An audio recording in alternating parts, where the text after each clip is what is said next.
Coming up on the Weekend View, it's the Super Bowl Sunday matchup everyone will be watching, even Anna. Will Travis Kelce propose to Taylor Swift? Then Oscar-winning superstar Reese Witherspoon is getting the last word on rumors she's feuding with fellow Oscar winner Kate Winslet. And speaking of feuds, did the holy war on the Real Housewives of Salt Lake City reunion cross the line? The Weekend View starts right now. Get your ass down here right now.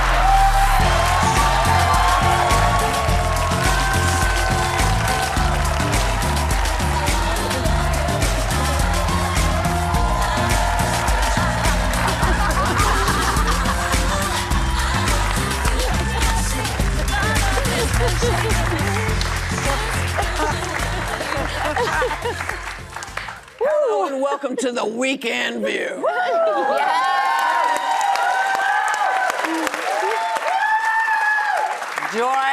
Joy has been doing her show all weekend, and so I'm here to sit in so she can have some rest before she goes back on tonight. Right. Yeah. So it is Super Bowl weekend, as if the Chiefs, Travis Kelce, doesn't have enough on his mind right now. He was asked about whether he's going to propose to Taylor Swift. He's playing his game. It's his day. Can't he have his daggone day? But here's a clip. We love to manifest things for sure, and you can't say it's not real because we're here, right? So whatever she was doing, I'm sure it helped. One dish or one piece of food that Taylor Swift makes that will fuel you for the big game. The one thing you love now is what she makes. Ooh, she is quite the cook. I would say, man, I'm a breakfast guy, man. Her Pop-Tarts are unbelievable, man. Homemade Pop-Tarts are unbelievable. What did you like to know? But you know, it seems to be a bit of a double standard when it comes to asking men personal questions, because, you know, some questions just feel invasive. And I know, you know, everybody wants to know, but this is, as he has said, this is the biggest game of his life. Yeah. You know, and if he does it, let it be a surprise to everybody while he's doing the biggest game of his life. I mean, could you imagine if he was like, yes, don't tell her. Definitely doing it. I just think it's great that they're together. They're obviously in love. I believe in true love. Y'all all know that. But this is about the sport. This is about his game. Why are all the questions about Taylor Swift and what kind of food, you know, she makes for him? Like let the man bask in his moment. He made it to the Super Bowl for the third time. That's a big deal. Don't knock the food questions, because I'd like to get a lot more information on those Pop-Tarts. I was gonna say. They sounded pretty damn good to me, but I will say, though, why does he have to propose to her? Why couldn't she propose to him? She may. I mean, you know, we're May. That would be a plot twist. We are in 2025. She could be like on that Jumbotron, you know? With a sign. I will. Come on, what's his Travis name? Kelce. Travis, will you marry me? Oh, I would hate that so much. No, I do have to say, the most striking. No.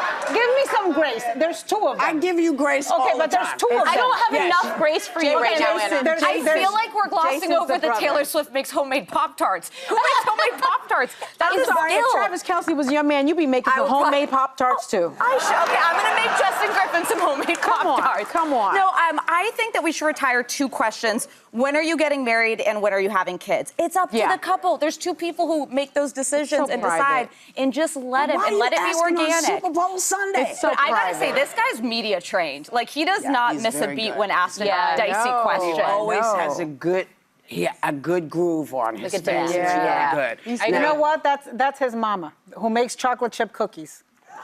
Yeah, that much I know. You guys. How do you know that? Because That's the one piece of sports knowledge.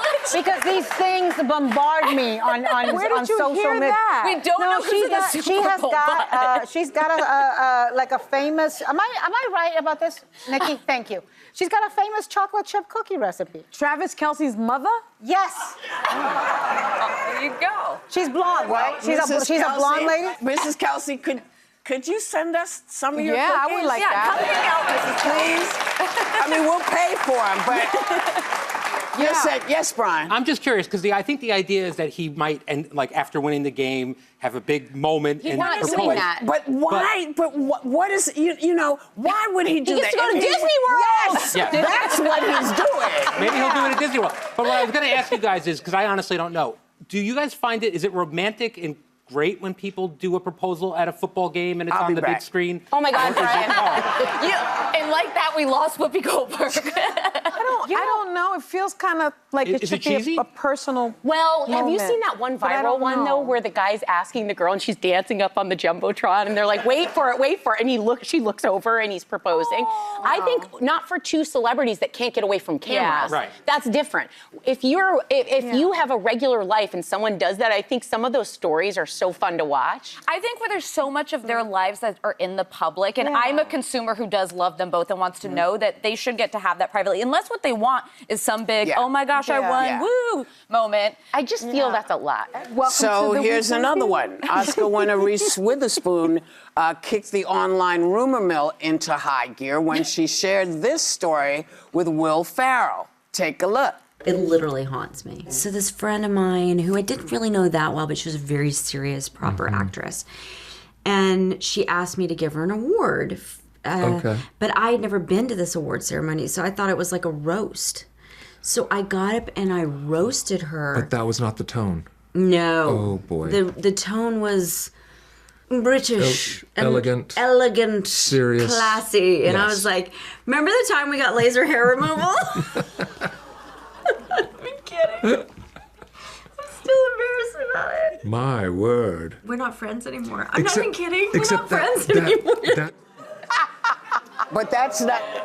So this is who they have. They keep saying she's fighting with it. They're not fighting. Yeah. And I forgave you, Reese. I said it was okay that you told everybody that. Oh, Lord. Is that what happened to your eyebrows? Yes. Her story set off speculation, though, that she was talking about fellow Oscar winner Kate Winslet, which she wasn't. She kept putting this rumor to bed. She said, look, if I wanted to tell you who it was, I would have told you. You know? But what is the thing that people need? Well, I think more drama and rumors. Drama and rumors, and you know, you can't constantly address rumors because there are so many out there. I think you just do this, let everybody say whatever they want, and just that's it. You don't even need to know who she was talking to. The funny part is that she went in and roasted someone on an award. You don't need to continue it. Yeah. Well, you know, though, I will tell you, roasts are a very American thing. Like, I don't know a single Latin American country where anybody would think of doing a roast on somebody. America's big. I would never roast. Yeah, but I mean, seriously, you would end up roasted like a lechon if you did that, if you tried that on a Cuban or a Nicaraguan. I'm going to move this conversation along. We're going to go to break and we'll come right back. The Weekend View is sponsored by Rock Skincare.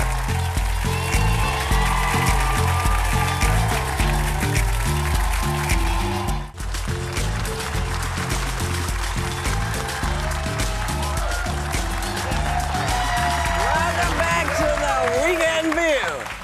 Apparently on the Real Housewives of Salt Lake City reunion, the Mormon housewives definitely did not honor the Bible passage, "Judge not, lest ye be judged." Take a look. You're doing 3 guys and you drink and you're claiming to be some total Mormon? Wow. You basically called me a slut. I said you're doing 3 guys. I never used the word slut. Brittany told me earlier she thinks you called her a slut because you were one. Wait, what? I look like I have a high body count. I don't dress like I have a high body count. And I don't wear my hair like I have a high body count. Brittany's living a double life. I'm not. She's an active Mormon. And to be an active Mormon and not get kicked out of the church, you can't have sex and you can't drink. And you're doing both. That's not true. true. So the bottle of wine. That's not true. It's up to the bishop. Oh my God. Oh, It is so hard. Should they be weighing in on someone else's life choices? Do you judge someone on who they slept with?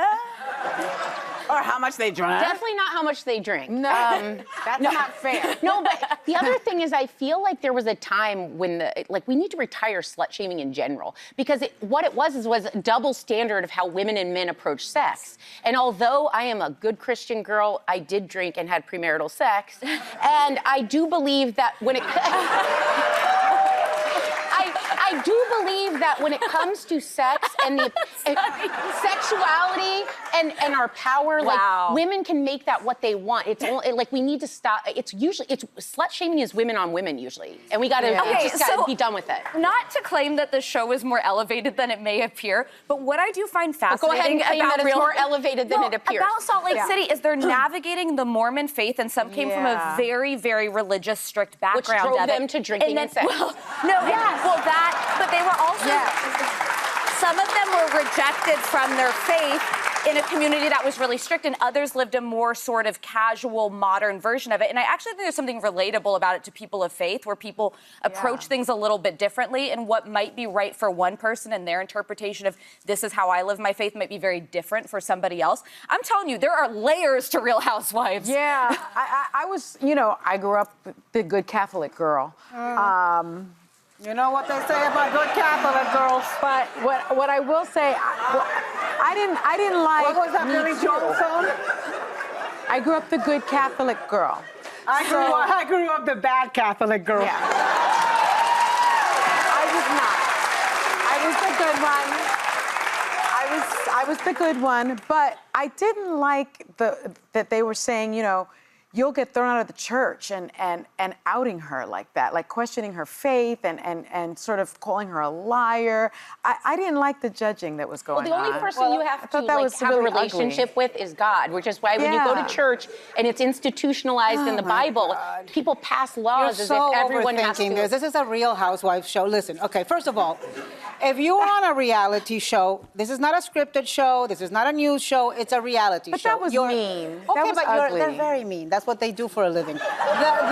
Your life is open to be judged and to be on camera. And if you get caught lying, that's when you get into trouble. But my group of friends, can I tell you, my group of friends, we embrace our histories. So I'm at this, Whoopi's gonna pass out and be on the floor. You want some candy? You guys are gonna wake her up. Stop. Very rude. That was good. You leave like a cat. Okay, so listen, a few months ago, I was with a group of girlfriends, and one of them was telling this story, where she says her best friend since childhood said to her, one day, you know what? Why don't we make a list of all the men we slept with? And she brings out. Oh no! Hold on. And she the beginning hold on. And she brings out. So her best friend brings out a Post-it, and my friend's like. Can I please have a legal pad? I saw where that was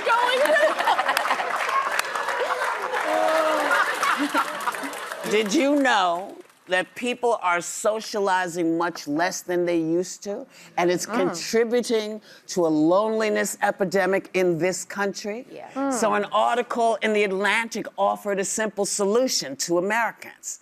You need to get out and party more. Are you socializing much these days? And when you do you bring the party? Now, I'm not asking you because I know you have a story. But I'm asking everybody, do you feel that that's what's happening in the world? Do you think? Yes, but I don't agree the solution is partying. I think okay. It is to Sunny. But what I would argue is parties often end up being. She drank. Okay, wait. Okay, I'm gonna do something. Can we bring up Sunny's party dance thing, please? Only 2 people never saw.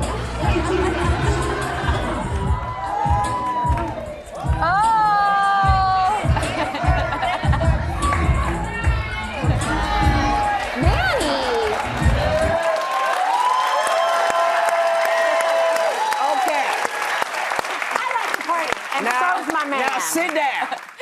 Don't do anything else yet till I come back to you. Okay.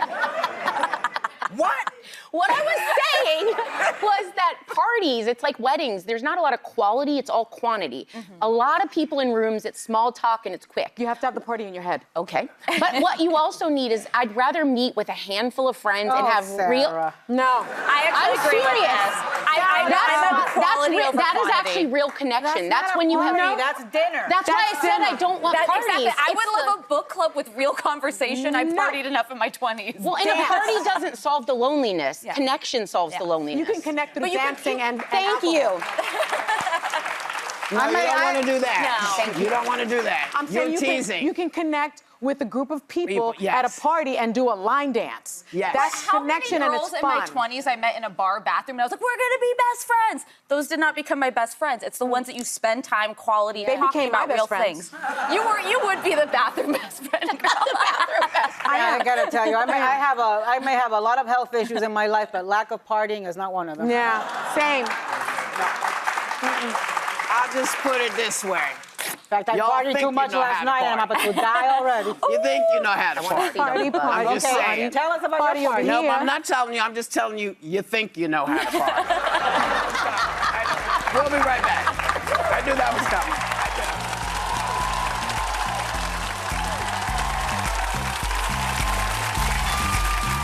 The Weekend View is sponsored by Rock Skincare.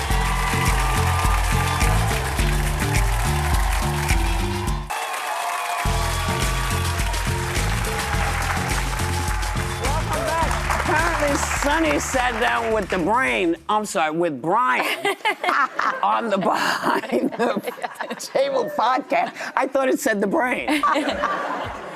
So, but check out this clip. It's nice.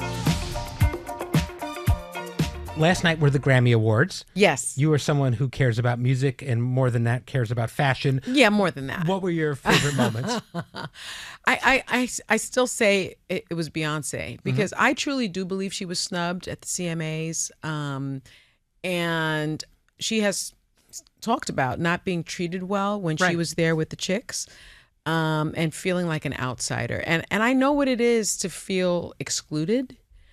And for her to have that sort of full circle moment, not to be recognized for the same work at the CMAs, but then to go to the Grammys, which arguably is sort of like a higher level award. I think so. To not only win Best Country Album, but also win Album of the Year, which was a country album. Yes. And what so many people don't know, we didn't have time to talk about it today, was that, you know, the banjo is an African instrument. Like the banjo is rooted in African American culture. Country music is rooted in African American culture. And what happened was, like, it used to be called hillbilly music. And I know all this because my dad's from Georgia and my dad loves country music. But, you know, it used to be called hillbilly music. But then in the 20s, they switched it and they started calling it hillbilly music and race music. But a lot of black country musicians played on hillbilly music and they just erased them and had white stand-ins. So a lot of the country music history that we know of was performed by black musicians. And so they've been erased from history. So to have Beyonce sort of reclaim that music was really important. And there's a lot of imagery that she uses. I think she's very intentional. If you looked at when she performed in Texas for the football game, she had black riders standing on horses, and that's a very traditional stance for a black cowboy. And as you know, my son Gabriel is an equestrian, and so he has won blue ribbons and stuff. And I took him to see the Black Cowboys, and he wanted nothing more than to stand on a horse. I didn't want him to stand on a horse because he looks dangerous and I'm risk averse. But it's really about the black cowboy culture. And she's embraced it, and someone like Dolly Parton has co-signed on her and embraced it as well. So I just thought it was a really special moment. I mean, it was a risk for her to do this. Like, this is not what her fans Well, the were expecting. Bayhive, I think, knows about the history that I just talked about. Like black people really do know about the history of country music.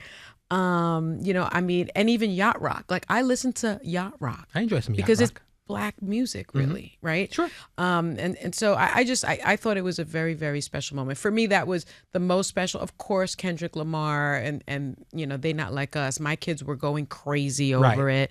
But I do believe he's a Pulitzer Prize winning poet. Oh, he's an incredible so talent. I didn't know he won a Pulitzer. Yeah, I believe he did. And so I wasn't surprised, although I thought that the Drake diss track right before he came out with, you know, They Not Like Us was pretty good too. Sure. But just the whole night. And he's going to be at the Super Bowl, so that'll be interesting. Yes, and I can't wait for that. So now you and I both enjoy rap and hip hop and stuff like this. And I feel like early on in our relationship, I scored some points. You did. You did. You know some stuff. I know some stuff, but surprisingly so. But I am because I'm pretty white. But now now for the first time watching the Grammys last night, I felt like I'm falling behind because I didn't know Doechii at all. Oh, really? Yeah, I really missed this completely. Kendrick Lamar, I know, but I didn't know Doechii at all. And I watched the performance. You're falling off. I'm falling off. I'm very disappointed. Wow. Yeah, I'm of a different era. You can't just rely on 80s, 90s hip hop. I know. Well, no, 2000s too. I'm 48 years old. It's but I'm older than you are, and I know it. All right. Well, you're more plugged in. But making so she won for Best Rap Album. Yes. Making her the third woman to win the award. Yes. In her speech, she spoke to Black women. I know that there is some Black girl out there, so many Black women out there that are watching me right now, and I want to tell you, you can do it. Anything is possible. Anything is possible. Don't allow anybody to project any stereotypes on you that tell you that you can't be here, that you're too dark, or that you're not smart enough, or that you're too dramatic, or you're too loud. You are exactly who you need to be. I felt that in my soul. When you were growing up, who instilled this in you? Because I know this is in you also. Yeah, my parents did. My parents always told me there is no space that doesn't have room for you. There's just no space, you know? And I just grew up knowing that. I mean, they did tell me things like your average must be excellent. So I'm very hard driving, as you know, and very hard working. You know, no one's really going to outwork me. But it was instilled in me when I was a very young child, even though, you know, my parents got married in 1968 and I'm mixed race, and the loving decision was 1967. So no one really looked like me growing up. Yeah. And so I didn't have role models per se. I had possibility models like, you know, well, maybe I could do that. Maybe I could do that. And the one thing that my father sort of taught me was if you see someone out there that doesn't look like you, or you can't find anybody out there that looks like you, behaves the way you do, occupies a space, that means that God meant for you to be that model. And I think that's actually very true. There's no space that I don't feel like I don't belong in. Oh, and there she goes. I can think of a couple. Listen to The View Behind the Table wherever you get your podcast. And have a great day, everyone. Take a little time to enjoy the weekend view.